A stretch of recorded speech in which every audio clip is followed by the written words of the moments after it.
जय श्री राधे। पूज्य श्री सद्गुरुदेव भगवान के चरणों में प्रणाम।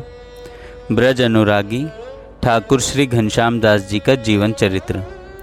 कल हमने सुना था कैसे श्री जी ने ठाकुर जी के लिए प्रसाद भिजवाया। आइए अब आगे सुनते हैं। कुटिया में पूज्य श्री हरि बाबा जी का आगमन। नाम संकीर्तन प्रेमी, बांध बिहारी सरकार आदि नाम से विख्यात ब्रज रस रसिक सिद्ध संत पूज्य श्री हरि बाबा जी तत्कालीन सिद्ध महापुरुषों की टोली में अग्रगण्य थे। श्री हरि बाबा जी के गौर आभा में श्री अंग एवं गंभीर व्यक्तित्व को देखकर भक्तों में सहज ही सत्व का संचार हो उठता था।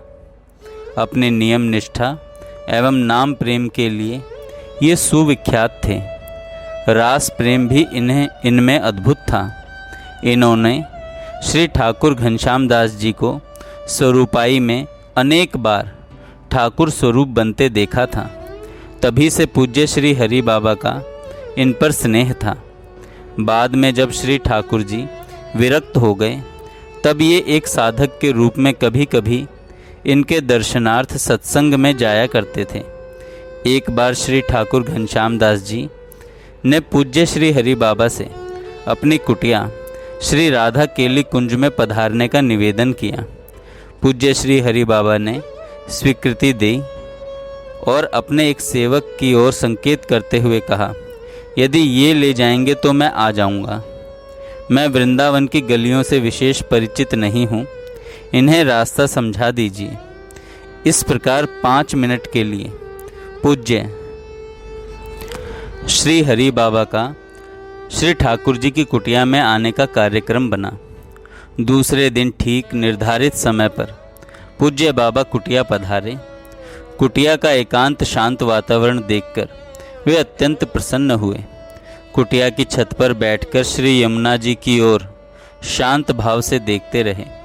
लगभग 15 मिनट तक वे चुपचाप बैठे रहे। बाद में मौन भंग करते हुए बोले, यह स्थान अत्यंत दिव्य है। इसका संबंध नित्य लीला से है।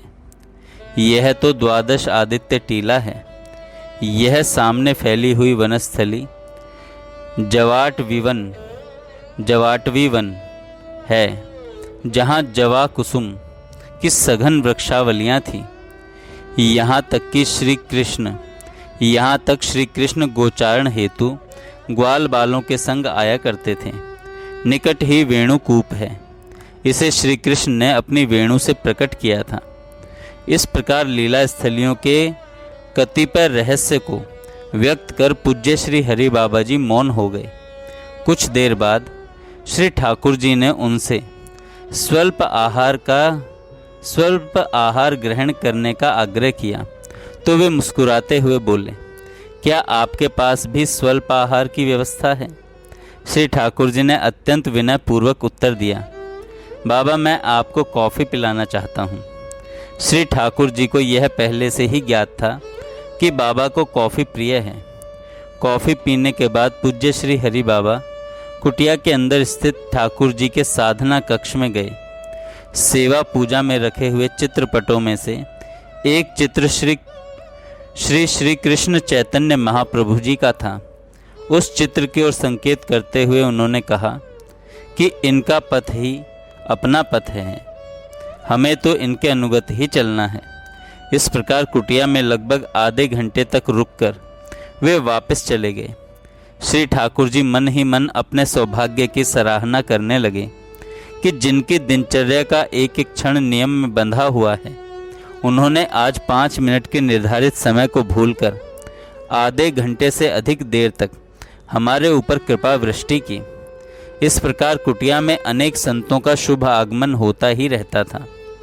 परम पूज्य श्री महाराज जी भी नियमित रूप से इस दिव्य स्थल में पधारते थे और कभी कभी अपनी अमृतमयी वाणी से कुछ सत्संग भी करते थे। उन्होंने अपने सुप्रसिद्ध ग्रंथ अद्भुत श्याम तमाल का बहुत सा अंश यहाँ बैठकर लिखा था। इनके साथ उच्च कोटि के साधक भी सम्मिलित होते थे।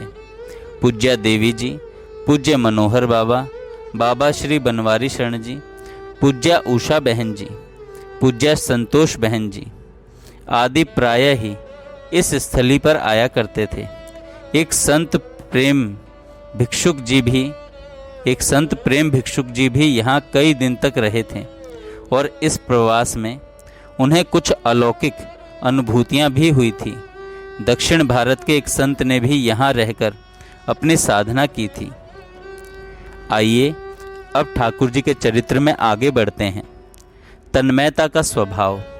बाल्यावस्था में श्री ठाकुर जी में अनेक बार भगवद आवेश देखा गया था। लीला अनुकरण करते समय अत्यधिक तन्मयता हो जाती थी। बाद में इनके साधारण जीवन में भी तन्मयता का यह विशेष गुण स्पष्टतया परिलक्षित होता रहा। एक बार की घटना है। श्री घनश्याम दास ठाकुर जी के एक पूर्व परिचित श्री चिम्मन जी को असाध्य रोग हो गया था। अंतिम समय आने पर वे श्री ठाकुर जी को याद करने लगे। समाचार पाकर श्री ठाकुर जी पूज्य श्री महाराज जी के साथ उन्हें देखने पहुँचे। श्री चिमन जी की जीभ में टेढ़ापन आ गया था और वे ठीक से बातचीत नहीं कर पा रहे थे। यह देखकर श्री ठाकुर जी को बड़ा दुख हुआ। अस्पताल में वे वापस लौटते समय श्री ठाकुर जी उन्हीं के विचारों में तन्मय थे कि अचानक उनकी जीभ में भी कुछ टेढ़ापन आने लगा और बातचीत में भी लटपटाने लगे। एकाएक हुई ऐसी स्थिति को देखकर परम पूज्य श्री महाराज जी ने उनसे कहा कि ठाकुर जी, आप उन व्यक्ति के रोग का इतनी गहराई से क्यों विचार कर रहे हैं? आप इन बातों का विचार करना छोड़िए, अपनी बात में ही रहिए। तब श्री ठाकुर जी ने अपने मन को वहाँ से हटाया और धीरे धीरे सामान्य स्थिति में आ गए। इसी प्रकार एक बार सत्संग के विचारों में तल्लीन श्री ठाकुर जी अपनी कुटिया से महाराज जी के निकट आ रहे थे।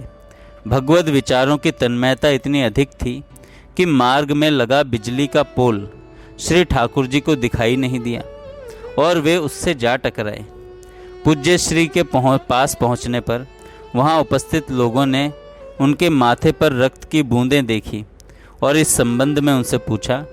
तब श्री ठाकुर जी को खंबे से टकराने की बात याद आई। उन्होंने सारी बात बतलाई।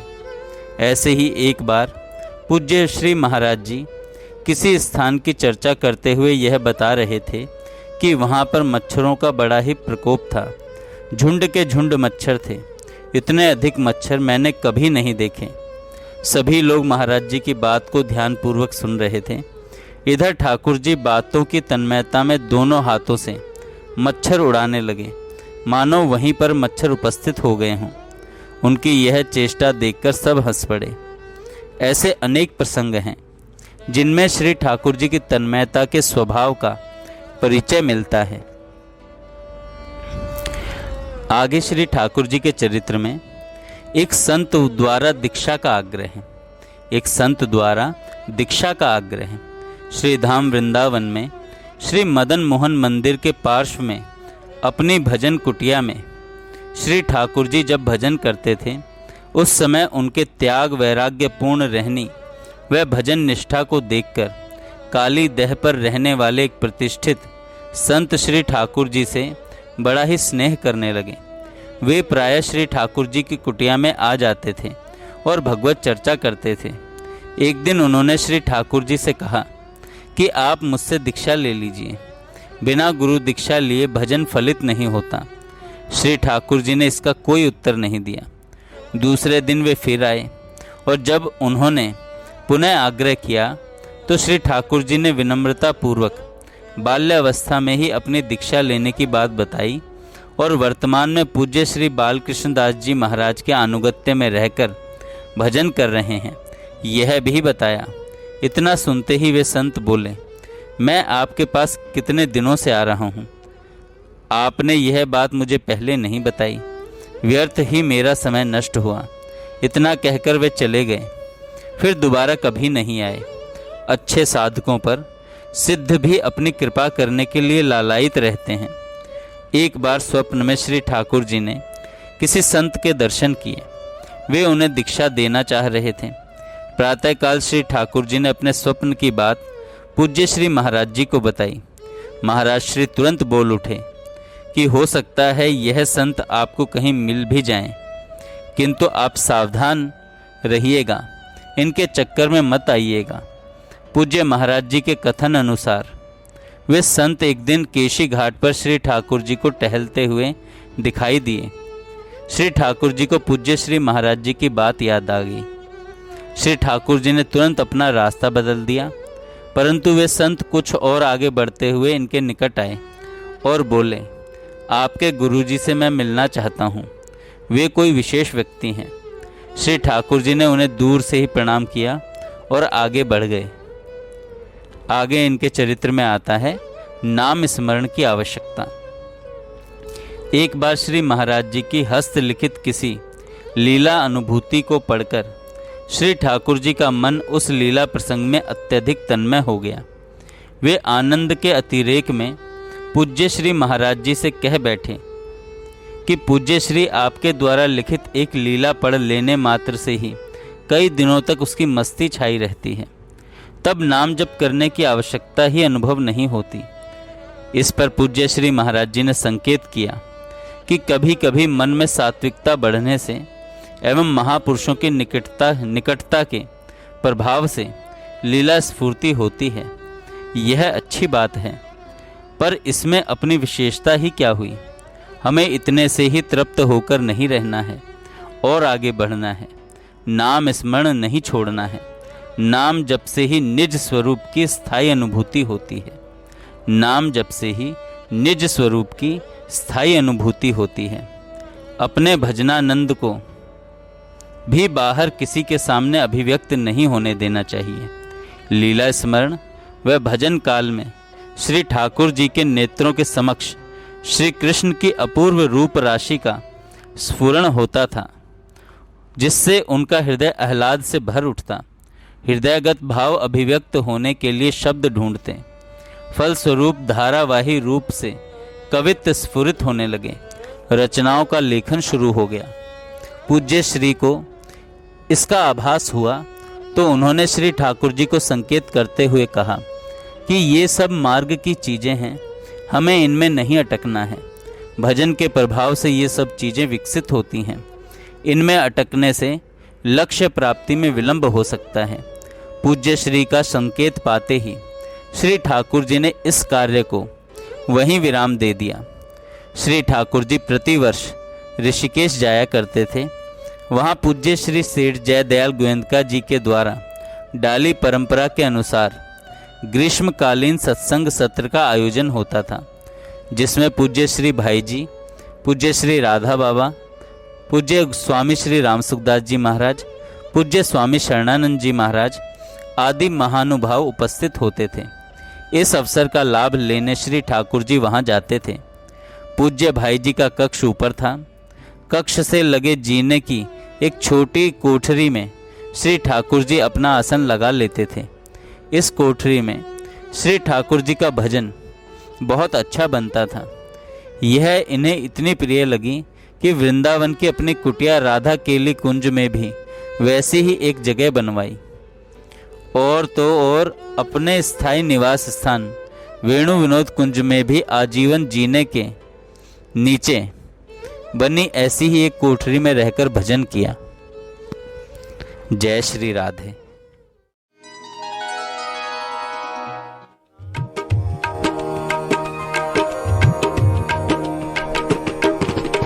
ब्रजे प्रसिद्धं नवनीत चोरं गोपांगनानांच दुकूल चोरं।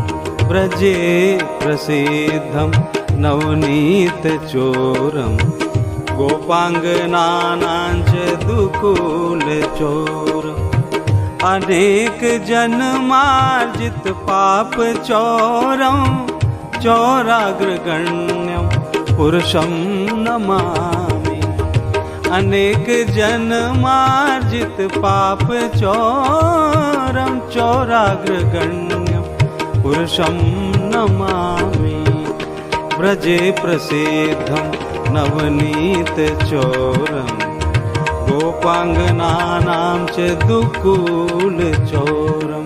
ब्रजे प्रसिद्धं नवनीत चोरं गोपाङ्गनानाञ्च दुकूलचोरम् श्रीराधिकाया हृदयस्य चोरम् नवाम्बुदश्यामलकान्तिचोरम् श्रीराधिकाया हृदयस्य चोरम् नवाम्बुदश्यामलकान्तिचोरम् पदाश्रितानां च समस्तचोरम् पदाश्रितानां च समस्तचोरम् चोरागग्रण्यं पुरुषं नमामि चोरागग्रण्यं पुरुषं नमामि व्रजे प्रसिद्धं नवनीतचोरम्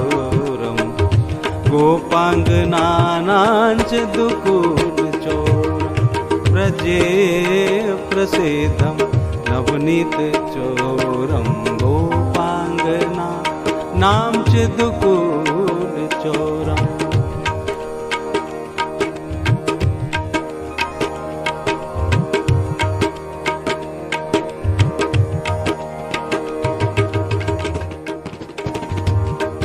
अकिंचनीकृत्य पदाश्रितं यः करोति भिक्षुं पथिगेहहीनम् अकिंचनीकृत्य पदाश्रितं यः करोति भिक्षुं पथिगेहहीनम् केनाप्यहो भीषणचोर ईदृक् दृष्टः श्रुतो वा न जगत्त्रयेऽपि केनाप्यहो भीषणचोरैदृक्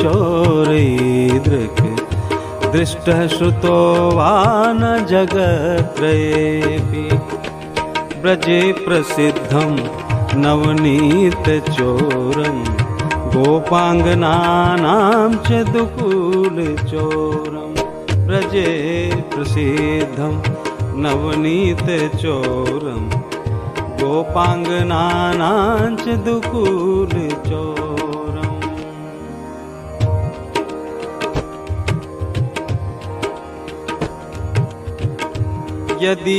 यदीयनामापि हरत्यशेषं गिरिप्रसारानपि पापराशि आश्चर्यरूपो ननु चोरईदृक् दृष्टश्रुतो वा न मया कदापि आश्चर्यरूपो ननु चोरईदृक् दृष्टश्रुतो वा न मया कदापि व्रजे प्रसिद्धं नवनीतचोरं गोपाङ्गनानां च दुकूलचोरम्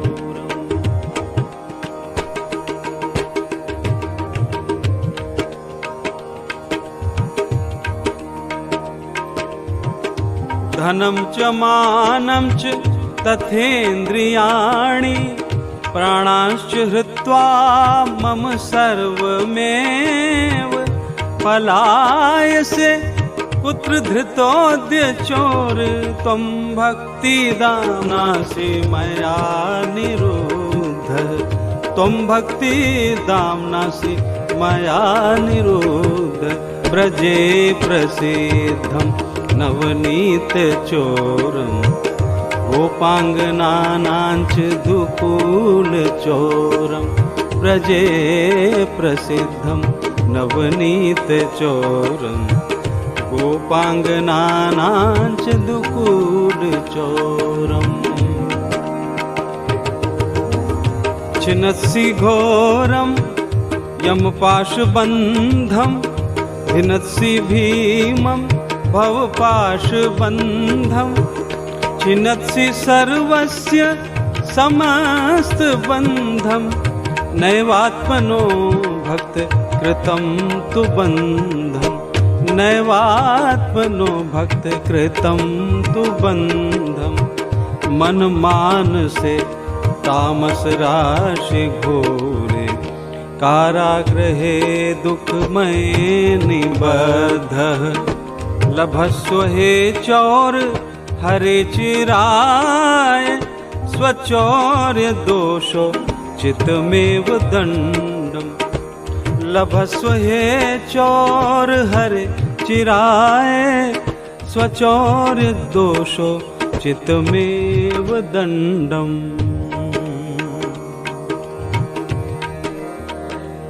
कारागृहे वस सदा हृदय मदीये मद्भक्ति पाश दृढ़ बंधन निश्चल सन। त्वां कृष्ण हे प्रलय कोटि शतान्तरेऽपि सर्वस्य चोर हृदया नहीं मोचयामि।